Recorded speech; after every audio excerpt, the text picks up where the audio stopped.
Hello friends, welcome back at Mahakal IAS. और आज हम जिस कंसेप्ट के बारे में डिस्कस कर रहे हैं basically that is Mandal commission कि मंडल कमीशन किस तरीके से आई, किस तरीके से उसका गठन हुआ। मैं आपको बताऊं कि मंडल कमीशन की जब मैं बात करता हूं मोरारजी देसाई गवर्नमेंट ने इसको कॉन्स्टिट्यूट किया था। 1979 में पहली पहल हुई थी मंडल कमीशन के रिगार्डिंग।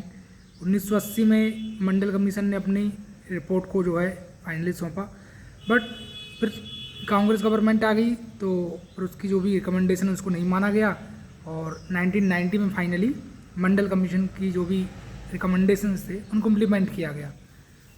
मंडल कमीशन ने बेसिकली इस चीज़ को फाइंड आउट किया कि इंडिया की जो पॉपुलेशन है उसकी 52% इंडिया की पॉपुलेशन जो है वो अदर बैकवर्ड क्लास से बिलोंग करती है, ओबीसी से बिलोंग करती है। और 3,373 टोटल कास्ट हैं ओबीसी की के अंदर आती हैं जो अदर बैकवर्ड क्लास के अंदर। 52% रिजर्वेशन जो है देना चाहिए ओबीसी कैटेगरी के लिए। और फिर इंदिरा साहनी जजमेंट में भी बहुत सारी बातें हुई, तो उसमें भी जो 27% रिजर्वेशन ओबीसी के लिए था उसको कॉन्स्टिट्यूशनली वैलिड करार दिया गया सुप्रीम कोर्ट के द्वारा। और सुप्रीम कोर्ट ने इस बात को भी बोला कि कहीं ना कहीं क्रीमी लेयर का कंसेप्ट आना चाहिए ओबीसी के लिए। और ओबीसी को प्रमोशन में तो कोई भी रिजर्वेशन का बेनिफिट नहीं मिलेगा, हाँ, बट गवर्नमेंट जॉब में मिलेगा। तो क्रीमी लेयर का कंसेप्ट ओबीसी के लिए ये है कि उसमें 8 लाख सालाना इनकम जिसकी भी रहती है, जिसकी मदर फादर दोनों ही ग्रुप बी सर्विस में हों या मदर या फादर कोई भी एक ग्रुप ए सर्विस में है, राइट, जैसे आईएएस आईपीएस, तो फिर उनको रिजर्वेशन का बेनिफिट नहीं मिलेगा। और 8 लाख अगर सालाना इनकम है किसी की उससे ज़्यादा है तो भी क्रीमी लेयर में आ जाएगा वो ओबीसी के, राइट। तो फिर उसको रिजर्वेशन का जो फ़ायदा है वो मिल नहीं पाएगा।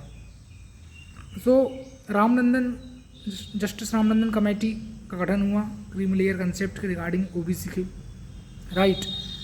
और फिर सोसाइटी में जो बहुत ज़्यादा कहना चाहिए कि ओबीसी के रिजर्वेशन को लेके बहुत ज़्यादा हंगामा खड़ा हो गया। दिल्ली यूनिवर्सिटी की एक लड़की ने तो अपने आप को आग के हवाले तक कर दिया।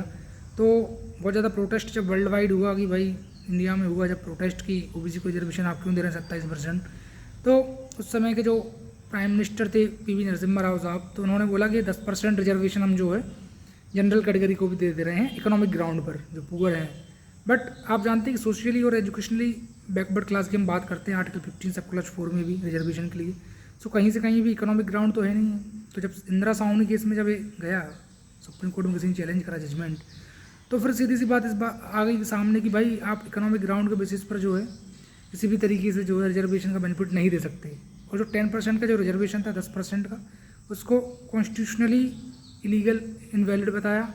सुप्रीम कोर्ट ने स्ट्राइक डाउन करा 10% रिजर्वेशन जो पुअर अमंग जनरल कैटेगरी को दिया गया था गवर्नमेंट के द्वारा, और उसको स्ट्राइक डाउन किया। ये बात अलग है कि 27 साल बाद जनहित अभियान वर्सेस यूनियन ऑफ इंडिया में 103 कॉन्स्टिट्यूशनल अमेंडमेंट एक्ट में जो है इकोनॉमिकली वीकर सेक्शन के लिए 10% रिजर्वेशन फाइनली वैलिड हो गया 15 सब क्लॉज 4 और 16 सब क्लॉज 4 ऐड करके।